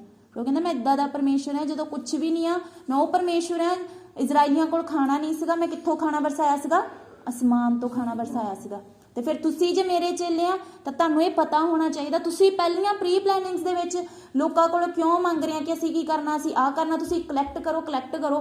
ਪਰਮੇਸ਼ਰ ਕਹਿੰਦਾ ਤੁਸੀਂ ਆਪਣੀਆਂ ਪੋਕਟਸ ਦੇ ਵਿੱਚ, ਆਪਣੇ ਜੋ ਤੁਹਾਡੇ ਪਟੂਕੇ ਹੈਗੇ, ਤੁਹਾਡੇ ਪਰਸ ਹੈ, ਉਹਨਾਂ ਦੇ ਵਿੱਚ ਤੁਸੀਂ ਪਹਿਲਾਂ ਹੀ ਸੰਭਾਲ ਕੇ ਨਾ ਰੱਖੋ। ਇਹ ਨਹੀਂ ਪਰਮੇਸ਼ਰ ਕਹਿ ਰਹੇ ਕਿ ਪਰਸ 'ਚ ਪੈਸਾ ਹੀ ਨਾ ਰੱਖੋ ਜੇ ਤੁਸੀਂ ਸੇਵਾ ਕਰ ਰਹੇ ਆ। ਕਹਿਣ ਦਾ ਭਾਵ ਕਿ ਤੁਸੀਂ ਐਡਵਾਂਸ ਅਰੇਂਜਮੈਂਟਸ ਕਰਨੇ ਨਾ ਸ਼ੁਰੂ ਕਰ ਦਿਓ ਕਿ ਅਸੀਂ ਆਹ ਕਰਨਾ, ਉਹਦੇ ਲਈ ਪੈਸਾ ਇਕੱਠਾ ਕਰੋ, ਅਸੀਂ ਆਹ ਕਰਨਾ, ਉਹਦੇ ਵਾਸਤੇ ਪੈਸਾ ਇਕੱਠਾ ਕਰੋ। ਪਰਮੇਸ਼ਰ ਕਹਿੰਦਾ ਨੋ, ਪ੍ਰਭੂ ਕਹਿੰਦਾ ਮੈਂ ਤੇਰਾ ਸਾਰਾ ਇੰਤਜ਼ਾਮ ਉੱਥੇ ਐਟ ਦਾ ਟਾਈਮ ਕਰ ਦਊਂਗਾ। ਹੁਣ ਅਸੀਂ ਦੇਖਦੇ ਹਾਂ ਕਿ ਅਸੀਂ ਇਹਨਾਂ ਚੀਜ਼ਾਂ ਦੇ ਲਈ ਸਾਊਂਡ ਸਿਸਟਮ ਲਿਆ ਜਾਂ ਅਸੀਂ ਉਹਨਾਂ ਵਾਸਤੇ ਖੁਦ ਮੰਗਿਆ ਜਾਂ ਪ੍ਰਭੂ ਨੇ ਇੰਤਜ਼ਾਮ ਕੀਤਾ? ਪ੍ਰਭੂ ਨੇ ਇੰਤਜ਼ਾਮ ਕੀਤਾ, ਸਾਡੇ ਸਾਰਿਆਂ ਦੇ ਮਨ ਵਿੱਚ ਪਾਇਆ, ਬੋਝ ਪਾਇਆ, ਅਸੀਂ ਸਾਰਿਆਂ ਨੇ ਹਰਸ਼ ਦੇ ਨਾਲ ਬੋਇਆ। ਔਰ ਪਰਮੇਸ਼ਰ ਹਰਸ਼ ਦੇ ਨਾਲ ਬੋਣ ਵਾਲਿਆਂ ਨੂੰ ਪ੍ਰੇਮ ਕਰਦਾ ਕਿ ਅਸੀਂ ਮੰਗਣਾ ਨਹੀਂ ਆ, ਪ੍ਰਭੂ ਜਾਣਦਾ। ਉਹ ਸਾਰਿਆਂ ਦੇ ਮਨ 'ਚ ਪਾ ਰਿਹਾ ਕਿ ਸਾਨੂੰ ਕੀ ਚਾਹੀਦਾ, ਚਰਚ ਵਾਸਤੇ ਇਹ ਚਾਹੀਦਾ, ਇਹ ਚਾਹੀਦਾ। ਔਰ ਲੋਕ ਖੁਸ਼ੀ ਦੇ ਨਾਲ ਬੋ ਰਹੇ ਆ, ਔਰ ਉਹ ਖੁਸ਼ੀ ਨਾਲ ਬੋਇਆ ਗਿਆ ਉਹਨਾਂ ਦੇ ਵਾਸਤੇ 100 ਗੁਣਾ ਫਲ ਲੈ ਕੇ ਆਏਗਾ। ਹਾਲੇਲੂਇਆ। फिर अगे आप देखते हैं लिखा कि जिस किसी नगर या गांव में जाओ तो पता लगाओ कि वहां कौन योग्य है। प्रभु भेज के किया वा अपोस्टल्स नूं, प्रेरितां नूं। प्रभु कहंदा नगर लभो, ओ पिंड लभो, ओ शहर लभो, तुसी लभो। ਇਹ नहीं कि तुहानूं ऑनर दे नाल किसी ने इनवाइट किया आ ते तुसी उत्थे बड़े आदर मान नाल हार पवाए, फुੱਲ सुटवाए, तुसी जाके उत्थे प्रचार किया। यस, ये भी प्रीचिंग हैगी आ, पर ਇਹਦੇ ਨਾਲ ਕੀ ਤੁਸੀਂ ਇਹੋ ਜਿਹਾ ਪ੍ਰਚਾਰ ਕਰਨੇ ਆ ਕਿ ਤੁਸੀਂ ਆਪ ਉਹ ਬੰਦਾ ਲੱਭ ਰਹੇ ਆ ਮੈਂ ਕਿਹਨੂੰ ਪ੍ਰਚਾਰ ਕਰਾਂ, ਤੁਸੀਂ ਆਪ ਉਹ ਘਰ ਲੱਭ ਰਹੇ ਆ ਅੱਜ ਮੈਂ ਕਿਹਨੂੰ ਪ੍ਰਚਾਰ ਕਰਾਂ, ਤੁਸੀਂ ਆਪ ਉਹ ਨਗਰ ਲੱਭ ਰਹੇ ਆ। ਇੱਥੇ ਪਰਮੇਸ਼ਰ ਉਹਨਾਂ ਚੇਲਿਆਂ ਨੂੰ ਅਣਜਾਣ ਜਗ੍ਹਾ ਤੇ ਭੇਜ ਰਿਹਾ ਜਿਹਦੇ ਬਾਰੇ ਉਹ ਚੇਲੇ ਜਾਣਦੇ ਨਹੀਂ ਸੀਗੇ ਕਿ ਅੱਜ ਇਹਨਾਂ ਨੇ ਇਸ ਜਗ੍ਹਾ ਤੇ ਬੰਦਗੀ ਦਾ ਸੱਦਾ ਆ, ਅੱਜ ਇਹਨਾਂ ਦਾ ਇੱਥੇ ਕਰੂਸੇਡ ਲੱਗਣਾ ਆ, ਜਿੱਥੇ ਲੋਕਾਂ ਨੇ ਬੜੇ ਆਦਰ ਮਾਣ ਨਾਲ ਬੁਲਾਉਣਾ, ਲੋਕਾਂ ਨੇ ਉਹਨਾਂ ਦੀ ਸੁਣਨੀ ਆ। ਨੋ, ਪਰਮੇਸ਼ਰ ਨੇ ਉਹਨਾਂ ਨੂੰ ਉੱਥੇ ਭੇਜਿਆ ਜਿੱਥੇ ਉਹਨਾਂ ਦੀ ਕੋਈ ਵੀ ਸੁਣਨ ਵਾਲਾ ਨਹੀਂ ਸੀ, ਜਿੱਥੇ ਉਹਨਾਂ ਦੇ ਲਈ ਪਹਿਲਾਂ ਹੀ ਵੈਲਕਮ ਦੇ ਲਈ ਅਰੇਂਜਮੈਂਟਸ ਨਹੀਂ ਕੀਤੇ ਗਏ ਸੀਗੇ। ਇਹ ਅਸਲੀ ਸੇਵਕ ਹੈ। ਹਾਲੇਲੂਇਆ। ਪਰਮੇਸ਼ਰ ਚੇਲਿਆਂ ਨੂੰ ਅਣਜਾਣ ਜਗ੍ਹਾ 'ਚ ਭੇਜ ਰਿਹਾ, ਉਹ ਪ੍ਰੇਰਿਤ ਆ। ਇੱਕ ਹਾਈ ਪੋਸਟ ਅਸੀਂ ਸਮਝਦੇ ਹਾਂ ਕਿ ਹਾਂ ਵੀ ਜਿਹਦਾ ਨਾਮ ਦੇ ਪਿੱਛੇ ਕੀ ਆ, ਇੱਕ ਨਾਮ ਦੇ ਅੱਗੇ ਅਸੀਂ ਅਪੋਸਟਲ ਲੱਗ ਗਿਆ, ਪ੍ਰੇਰਿਤ ਕਹਿਲਾ ਰਿਹਾ, ਉਹ ਕੀ ਆ, ਇੱਕ ਖਾਸ ਹੋ ਗਿਆ। ਪਰ ਉਹ ਪ੍ਰੇਰਿਤ ਕਿੱਦਾਂ ਦੇ ਸੀ? ਉਹ ਫੀਲਡ 'ਚ ਉਤਰੇ, ਫੀਲਡ ਦੀ ਸੇਵਾ ਕੀਤੀ ਉਹਨਾਂ ਨੇ। ਹਾਂ, ਸਾਨੂੰ ਪਤਾ ਕਿ ਹੁਣ ਜਿਹੜਾ ਕੰਮ ਆ ਉਹ ਬਹੁਤ ਸੋਸ਼ਲ ਹੋ ਗਿਆ ਆ, ਪਰ ਉਹ ਸੋਸ਼ਲ ਦੇ ਨਾਲ ਕੀ ਤੁਸੀਂ ਫੀਲਡ 'ਚ ਵੀ ਕੰਮ ਕਰ ਰਹੇ ਹੋ? ਫੀਲਡ 'ਚ ਵੀ ਤੁਸੀਂ ਇਹ ਸੇਵਾ ਕਰ ਰਹੇ ਹੈਗੇ ਆ ਜਾਂ ਸਿਰਫ ਇੱਕ ਜਗ੍ਹਾ ਡੇਰਾ ਲਗਾਇਆ ਆ ਤੇ ਉੱਥੇ ਹੀ ਪ੍ਰਚਾਰ ਕਰ ਰਹੇ ਜਿੱਥੇ ਤੁਹਾਨੂੰ ਸਾਰੇ ਬੜੇ ਆਨਰ ਦੇ ਨਾਲ ਵੈਲਕਮ ਕਰ ਰਹੇ ਆ? ਕੀ ਅਣਜਾਣ ਜਗ੍ਹਾ ਤੇ ਤੁਸੀਂ ਪ੍ਰਚਾਰ ਕਰਨ ਦੇ ਲਈ ਜਾ ਰਹੇ ਹੋ? ਅੱਗੇ ਰੀਡ ਕਰਾਂਗੇ ਆਪਾਂ। जिस किसी नगर या गांव में जाओ तो पता लगाओ कि वहां कौन योग्य है, और जब तक वहां से ना निकलो उसी के यहाँ रहो। घर में प्रवेश करते हुए उसको आशीष देना। यदि उस घर के लोग योग्य होंगे तो तुम्हारा कल्याण उन पर पहुंचेगा, परंतु यदि वह योग्य ना हो तो तुम्हारा कल्याण तुम्हारे पास लौट आएगा। जो कोई तुम्हें ग्रहण ना करे और तुम्हारी बातें ना सुने, उस घर या उस नगर से निकलते हुए अपने पांव की धूल झाड़ डालो। हालेलुया। ਇੱਥੇ ਪਰਮੇਸ਼ਰ ਕੀ ਕਹਿ ਰਿਹਾ ਕਿ ਤੁਸੀਂ ਜਿਹੜੇ ਘਰ ਜਾਓ ਤੁਸੀਂ ਉਸ ਘਰ ਨੂੰ ਆਸ਼ੀਸ਼ ਦਿਓ, ਜਿੱਥੇ ਤੁਸੀਂ ਵਚਨ ਦਾ ਪ੍ਰਚਾਰ ਕਰ ਰਹੇ ਉਹਨਾਂ ਨੂੰ ਬਲੈਸਿੰਗਸ ਦਿਓ। ਅਗਰ ਉਹ ਬਲੈਸਿੰਗਸ ਲੈਣ ਦੇ ਯੋਗ ਹੈਗੇ ਆ ਤਾਂ ਬਲੈਸਿੰਗ ਉਹਨਾਂ ਦੇ ਉੱਪਰ ਠਹਿਰੇਗੀ, ਕਿਉਂਕਿ ਉਹਨਾਂ ਨੇ ਅਗਰ ਮਨ ਤੋਂ ਤੁਹਾਡੀਆਂ ਗੱਲਾਂ ਨੂੰ ਰਿਸਪੈਕਟ ਦੇ ਨਾਲ, ਆਨਰ ਦੇ ਨਾਲ ਸੁਣਿਆ ਆ ਤਾਂ ਉਹ ਕਲਿਆਣ, ਉਹ ਬਲੈਸਿੰਗਸ ਉਹਨਾਂ ਦੇ ਉੱਪਰ ਠਹਿਰਨਗੀਆਂ। ਤੁਸੀਂ ਵਚਨ ਦਾ ਪ੍ਰਚਾਰ ਕਰ ਆਂਦਾ, ਪਰ ਸਾਰੇ ਤੁਹਾਨੂੰ ਨਹੀਂ ਸੁਣਨ ਵਾਲੇ ਹੋਣਗੇ। ਉਹ ਅਗਰ ਤੁਹਾਨੂੰ ਨਹੀਂ ਸੁਣਨਗੇ, ਤੁਹਾਡੀਆਂ ਗੱਲਾਂ ਨੂੰ ਡਿਸਆਨਰ ਕਰਨਗੇ। ਹਾਂ, ਸਾਹਮਣੇ ਤਾਂ ਸੁਣ ਰਹੇ ਹੋਣਗੇ ਪਰ ਅੰਦਰੋਂ ਕੀ ਕਹਿਣਗੇ, ਪਤਾ ਨਹੀਂ ਕੀ ਬੋਲ ਰਿਹਾ। ਪਰਮੇਸ਼ਰ ਕਹਿੰਦਾ ਕੋਈ ਗੱਲ ਨਹੀਂ, ਤੁਸੀਂ ਆਪਣਾ ਕੰਮ ਕਰਤਾ, ਤੁਸੀਂ ਬਾਹਰ ਨਿਕਲਣ ਲੱਗਿਆ ਕੀ ਕਰੋ, ਆਪਣੀ ਜੁੱਤੀ ਨੂੰ ਝਾੜ ਦਿਓ। ਮਤਲਬ ਤੁਸੀਂ ਆਪਣੀ ਜ਼ਿੰਮੇਵਾਰੀ ਤੋਂ ਮੁਕਤ ਹੋ ਗਏ। ਤੁਹਾਨੂੰ ਜੋ ਸੇਵਾ ਸੌਂਪੀ ਗਈ ਸੀ ਕਿ ਤੁਸੀਂ ਜਾਓ, ਚਲਦੇ ਚਲਦੇ ਸ਼ੁਭ ਸਮਾਚਾਰ ਦਾ ਪ੍ਰਚਾਰ ਕਰੋ ਕਿ ਸਵਰਗ ਦਾ ਰਾਜ ਨੇੜੇ ਆ, ਨਾਲ ਤੁਸੀਂ ਰੋਗੀ ਬਿਮਾਰ ਚੰਗੇ ਕਰੋ, ਨਾਲ ਤੁਸੀਂ ਕੀ ਦੁਸ਼ਟ ਆਤਮਾਵਾਂ ਨੂੰ ਕੱਢੋ। ਇਹ ਸਭ ਉਸ ਅਨੁਗ੍ਰਹਿ ਦੇ ਵਚਨ ਦੇ ਉੱਤੇ ਅਦਭੁਤ ਕੰਮ ਗਵਾਹੀ ਆ। ਔਰ ਇਹਦੇ ਨਾਲ ਤੁਸੀਂ ਇਹ ਨਹੀਂ ਸੋਚਣਾ ਕਿ ਮੈਂ ਅਣਜਾਣ ਜਗ੍ਹਾ ਤੇ ਜਾ ਰਿਹਾ ਹਨਾ, ਜਾਂ ਮੈਂ ਕੀ ਆ, ਮੈਂ ਜਿਸ ਤਰ੍ਹਾਂ ਪਾਸਟਰ ਮਨਜੀਤ ਜੀ ਦੱਸਦੇ ਆ ਕਿ ਮੈਂ ਕੀ ਆ, ਇੱਕ ਅਣਜਾਣ ਜਗ੍ਹਾ ਤੇ ਗਿਆ ਜਿੱਥੇ ਮੇਰਾ ਇੰਤਜ਼ਾਮ ਪ੍ਰਭੂ ਨੇ ਕੀਤਾ ਆ। ਉਹ ਅਸਲੀ ਸੇਵਕਾਈ ਆ ਕਿ ਜਿੱਥੇ ਪ੍ਰਭੂ ਤੁਹਾਡਾ ਆਲਰੇਡੀ ਇੰਤਜ਼ਾਮ ਕਰਦਾ। ਤੁਸੀਂ ਸੋਚ ਕੇ ਨਹੀਂ ਗਏ ਕਿ ਹਾਂ ਵੀ ਮੇਰਾ ਉੱਥੇ ਕੋਈ ਸੰਭਾਲਣ ਵਾਲਾ ਹੈ, ਮੈਨੂੰ ਆਨਰ ਦੇਣ ਵਾਲਾ, ਮੈਨੂੰ ਵੈਲਕਮ ਕਰਨ ਵਾਲਾ ਕੋਈ ਹੈ। ਅਣਜਾਣ ਜਗ੍ਹਾ ਤੇ ਅਣਜਾਣ ਲੋਕਾਂ ਵਿੱਚ, ਕਿਉਂਕਿ ਸਭ ਤੋਂ ਡਿਫਿਕਲਟ ਟਾਸਕ ਇਹ ਆ, ਜਿਹੜੇ ਨਹੀਂ ਸੁਣਦੇ ਉਹਨਾਂ ਨੂੰ ਪ੍ਰਚਾਰ ਕਰਨਾ, ਜਿਹੜੇ ਸੁਣ ਰਹੇ ਆ ਉਹਨਾਂ ਨੂੰ ਪ੍ਰਚਾਰ ਕਰਨਾ ਬਹੁਤ ਹੀ ਸੌਖਾ ਆ। ਸਾਡੀ ਗੱਲ ਲੱਗ ਗਿਆ ਸੀ ਕਿ ਲਗਾਉਂਦੇ ਆ, ਅਸੀਂ ਡੇਲੀ ਬਾਈਬਲ ਕਲਾਸਿਸ ਲਗਾਉਂਦੇ ਆ, ਇਹ ਚੇਲੇ ਤਿਆਰ ਹੋ ਰਹੇ ਆ, ਇਹਨਾਂ 'ਚ ਸੁਣਾਉਣਾ ਬਹੁਤ ਸੌਖਾ ਆ, ਪਰ ਜਿਹੜੇ ਨਹੀਂ ਸੁਣਦੇ ਉਹਨਾਂ 'ਚ ਸੁਣਾਉਣਾ ਅਸਲੀ ਸੇਵਕਾਈ ਆ।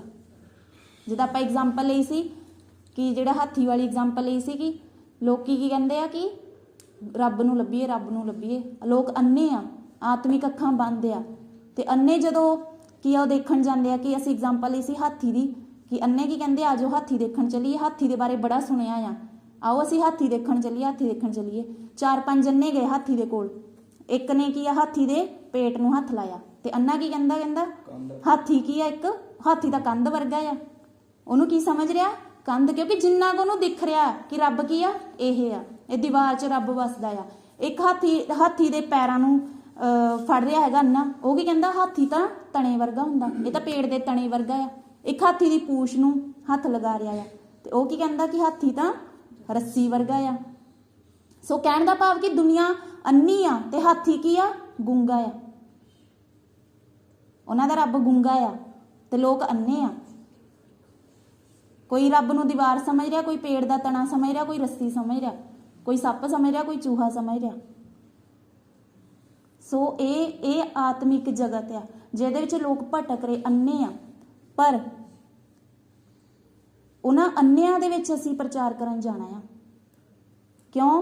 ਕਿਉਂਕਿ ਅਸੀਂ ਵੀ ਅੰਨੇ ਸੀਗੇ, ਸਾਡੀਆਂ ਆਤਮਿਕ ਅੱਖਾਂ ਪਰਮੇਸ਼ਰ ਨੇ ਖੋਲੀਆਂ, ਤੇ ਅਸੀਂ ਸੁਜਾਖੀਆਂ ਨੂੰ ਹੀ ਨਹੀਂ ਦਿਖਾਈ ਜਾਣਾ, ਦੇਖ ਅੱਖਾਂ ਖੋਲ ਕੇ ਉਹਨੂੰ ਹੀ ਦੇਖ, ਇਹ ਆ ਪ੍ਰਭੂ ਯਿਸੂ ਮਸੀਹ, ਦੇਖ ਇਹ ਆ ਸਵਰਗ ਦਾ ਰਾਜ। ਯੈਸ, ਅਸੀਂ ਗਿਆਨ 'ਚ ਵਧਣਾ ਆ, ਪਰ ਅਸੀਂ ਉਹਨਾਂ ਤੇ ਹੀ ਨਹੀਂ ਜ਼ੋਰ ਦੇਈ ਜਾਣਾ, ਅਸੀਂ ਨਾਲ ਦੀ ਨਾਲ ਅੰਨੇ ਜਾਤੀ ਲੋਕਾਂ ਵਿੱਚ ਵੀ ਪ੍ਰਚਾਰ ਕਰਨ ਜਾਣਾ। ਉਹਨਾਂ ਅੰਨਿਆਂ ਨੂੰ ਵੀ ਦਿਖਾਉਣਾ ਆ ਕਿ ਅਸਲੀ ਰੱਬ ਕੌਣ ਆ, ਪ੍ਰਭੂ ਯਿਸੂ ਮਸੀਹ ਅਸਲੀ ਰੱਬ ਆ। ਇਹਦੇ ਬਾਰੇ ਦੱਸਣਾ ਆ ਉਹਨਾਂ ਲੋਕਾਂ ਨੂੰ, ਤਾਂ ਕਿ ਉਹਨਾਂ ਦੀਆਂ ਅੱਖਾਂ ਖੁੱਲਣ ਔਰ ਉਹ ਜਾਣ ਪਾਉਣ ਕਿ ਪੂਰਾ ਹਾਥੀ ਕਿੱਦਾਂ ਦਾ ਆ, ਉਹਦਾ ਆਕਾਰ ਕਿੰਨਾ ਆ। ਅਸੀਂ ਨਹੀਂ ਨਾਪ ਸਕਦੇ, ਪਰ ਯੈਸ ਅਸੀਂ ਦੇਖਾਂਗੇ। ਹਜੇ ਅਸੀਂ ਧੁੰਦਲਾ ਦੇਖ ਰਹੇ ਹਾਂ, ਪਰ ਇੱਕ ਦਿਨ ਆਏਗਾ कि ਅਸੀਂ ਉਹਨੂੰ ਜ਼ਰੂਰ ਦੇਖਾਂਗੇ। हालेलुया। और फिर देखा कि मैं तुमसे सच कहता हूं कि न्याय के दिन उस नगर की दशा से सदोम और अमोरा के देश की दशा अधिक सहने योग्य होगी। प्रभु कहना तुसी अपना काम करता, फिर वो जिथे तुसी गए आ उन्होंने तुहाडे वचन नूं सुनिया आ, तुहाडे वचन नूं नहीं सुनिया, ये तुसी ਉਹਨਾਂ ਤੇ ਛੱਡ ਦਿਓ। ਇਸ ਗੱਲ ਦਾ ਨਿਆਂ ਲਿਆ ਜਾਊਗਾ। ਤੁਸੀਂ ਕੀ ਕਰਨਾ? ਤੁਸੀਂ ਹੁਣ ਵਿਸ਼ਵਾਸੀ ਬਣੇ ਸੀਗੇ, ਹੁਣ ਤੁਸੀਂ ਚੇਲੇ ਬਣ ਗਏ। ਤੁਹਾਨੂੰ ਅੱਗੇ ਚੇਲਿਆਂ ਨੂੰ ਵੀ ਅਧਿਕਾਰ ਦਿੱਤੇ ਗਏ ਆ, ਉਹਨਾਂ ਅਧਿਕਾਰਾਂ ਦਾ ਇਸਤੇਮਾਲ ਕਰਨਾ ਆ, ਔਰ ਫਿਰ ਤੁਸੀਂ ਫੀਲਡ 'ਚ ਉਤਰਨਾ ਪ੍ਰੈਕਟੀਕਲੀ। ਔਰ ਉਦੋਂ ਤੱਕ ਤੁਸੀਂ ਪੂਰੇ ਟ੍ਰੇਨ ਹੋ ਜਾਓ ਜਦੋਂ ਤੱਕ ਤੁਹਾਡੇ ਉੱਤੇ ਪ੍ਰਭੂ ਨੇ ਇੱਕ ਅਗਵਾ ਠਹਿਰਾਇਆ ਆ। ਹਾਲੇਲੂਇਆ। ਕਿਉਂਕਿ ਇਹ ਸਮਾਂ ਸੀਗਾ ਜਦੋਂ ਪ੍ਰਭੂ ਯਿਸੂ ਮਸੀਹ ਚੇਲਿਆਂ ਦੇ ਨਾਲ ਸੀਗੇ, ਪਰ ਜਲਦੀ ਉਹ ਇੱਕ ਸਮਾਂ ਆਇਆ ਜਦੋਂ ਪ੍ਰਭੂ ਯਿਸੂ ਮਸੀਹ ਚੇਲਿਆਂ ਦੇ ਨਾਲ ਨਹੀਂ ਸੀਗੇ। ਅੱਜ ਉਹ ਪ੍ਰਭੂ ਦੀਆਂ ਇੰਸਟਰਕਸ਼ਨਸ ਦੇ ਅੰਡਰ ਸੇਵਾ ਲਈ ਨਿਕਲ ਰਹੇ ਸੀਗੇ, ਪਰ ਬਾਅਦ ਵਿੱਚ ਉਹ ਕਿੱਦਾਂ ਨਿਕਲੇ ਆ? ਖੁਦ ਪ੍ਰਭੂ ਦੇ ਆਤਮਾ ਦੀ ਅਗਵਾਈ ਦੇ ਨਾਲ ਇੰਡੀਪੈਂਡੈਂਟਲੀ ਉਹਨਾਂ ਨੇ ਕਿੰਨੀਆਂ ਕਲੀਸਿਆਵਾਂ ਸਥਾਪਿਤ ਕੀਤੀਆਂ। ਇੱਕ ਸਮਾਂ ਆ ਜਦੋਂ ਤੱਕ ਤੁਹਾਡੇ ਉੱਤੇ ਪ੍ਰਭੂ ਨੇ ਲੀਡਰ ਠਹਿਰਾਇਆ, ਫਿਰ ਉਹ ਲੀਡਰ ਹਟਾ ਦਿੱਤਾ ਜਾਂਦਾ ਬਹੁਤ ਜਲਦੀ। ਲੀਡਰ ਰਹੇਗਾ, ਉਹਦੀ ਰਿਸਪੈਕਟ ਆਨਰ ਹਾਂ ਹੋਏਗੀ, ਪਰ ਕਹਿਣ ਦਾ ਭਾਵ ਕਿ ਤੁਹਾਨੂੰ ਇੰਡੀਪੈਂਡੈਂਟ ਕੀਤਾ ਜਾਏਗਾ। ਇੱਕ ਅਸਲੀ ਸੇਵਕਾਈ ਇਹ ਆ ਕਿ ਇੰਡੀਪੈਂਡੈਂਟਲੀ ਤੁਸੀਂ ਪ੍ਰਭੂ ਦੇ ਕੰਮ ਕਰਨ ਦੇ ਲਈ ਤਿਆਰ ਹੋ ਜਾਓ। ਅਸੀਂ ਦੁਆ ਕਰਦੇ ਹਾਂ ਕਿ ਪਰਮੇਸ਼ਰ ਜਿੰਨੇ ਲੋਕ ਇਸ ਸੇਵਕਾਈ ਦੇ ਨਾਲ ਜੁੜੇ ਹੋਏ ਆ ਉਹਨਾਂ ਨੂੰ ਤੁਸੀਂ ਇੰਡੀਪੈਂਡੈਂਟਲੀ ਤਿਆਰ ਕਰ ਦਿਓ। ਤਿਆਰ ਕਰਨਾ ਤੁਹਾਡਾ ਕੰਮ ਹੈ ਪਵਿੱਤਰ ਆਤਮਾ ਜੀ। ਜਿੰਨੇ ਲੋਕਾਂ ਨੇ ਪ੍ਰਭੂ ਜੀ ਅੱਜ ਦਾ ਵਚਨ ਸੁਣਿਆ ਪਿਤਾ ਪਰਮੇਸ਼ਰ ਜੀ, ਅਸੀਂ ਉਹ ਸੇਵਾ ਕਰ ਸਕੇ ਖੁਦਾ ਜੋ ਤੁਸੀਂ ਦੱਸੀ ਪ੍ਰਭੂ, ਜੋ ਚੇਲਿਆਂ ਨੂੰ ਤੁਸੀਂ ਸਿਖਾਇਆ ਕਿ ਅਸਲੀ ਸੇਵਕਾਈ ਕਿਸ ਤਰ੍ਹਾਂ ਦੀ ਹੈ ਖੁਦਾ। ਅਸੀਂ ਸੇਵਕਾਈ ਨੂੰ ਕਰਨ ਦੇ ਲਈ ਪ੍ਰਭੂ ਕਿਸੇ ਤਰ੍ਹਾਂ ਦੀ ਚਿੰਤਾਵਾਂ ਦੇ ਵਿੱਚ ਨਾ ਜਾਈਏ ਖੁਦਾ, ਕਿ ਕਿਸ ਤਰ੍ਹਾਂ ਸੇਵਾ ਚੱਲੇਗੀ, ਸਭ ਅਰੇਂਜਮੈਂਟਸ ਕਿਸ ਤਰ੍ਹਾਂ ਹੋਣਗੇ ਖੁਦਾ, ਕਿਉਂਕਿ ਤੁਸੀਂ ਕਿਹਾ ਕਿ ਤੁਸੀਂ ਇਹਨਾਂ ਚੀਜ਼ਾਂ ਦੀ ਚਿੰਤਾ ਨਾ ਕਰੋ, ਤੁਹਾਡੇ ਵਾਸਤੇ ਸਭ ਕੁਝ ਸਹੀ ਸਮੇਂ ਦੇ ਉੱਤੇ ਠਹਿਰਾ ਦਿੱਤਾ ਜਾਏਗਾ। ਖੁਦਾ ਬਾਪ ਜੀ ਸਾਨੂੰ ਇੱਕ ਇੱਕ ਜਨ ਨੂੰ ਪ੍ਰਭੂ ਜੀ ਸਾਮਰਥ ਦਿਓ, ਬਲ ਦਿਓ, ਤਾਕਤ ਦਿਓ ਖੁਦਾ, ਕਿ ਅਸੀਂ ਉਸ ਸੱਚੀ ਸੇਵਕਾਈ ਨੂੰ ਕਰ ਸਕੇ ਜਿਹੋ ਜੀ ਸੇਵਕਾਈ ਪ੍ਰਭੂ ਤੁਸੀਂ ਕੀਤੀ। ਪ੍ਰਭੂ ਯਿਸੂ ਮਸੀਹ ਜੀ ਦੇ ਪਵਿੱਤਰ ਸਾਮਰਥੀ ਜ਼ਿੰਦਾ ਨਾਮ ਵਿੱਚ ਮੰਗਦੇ ਹਾਂ, ਆਮੀਨ। ਹਾਲੇਲੂਇਆ। Thank you Jesus.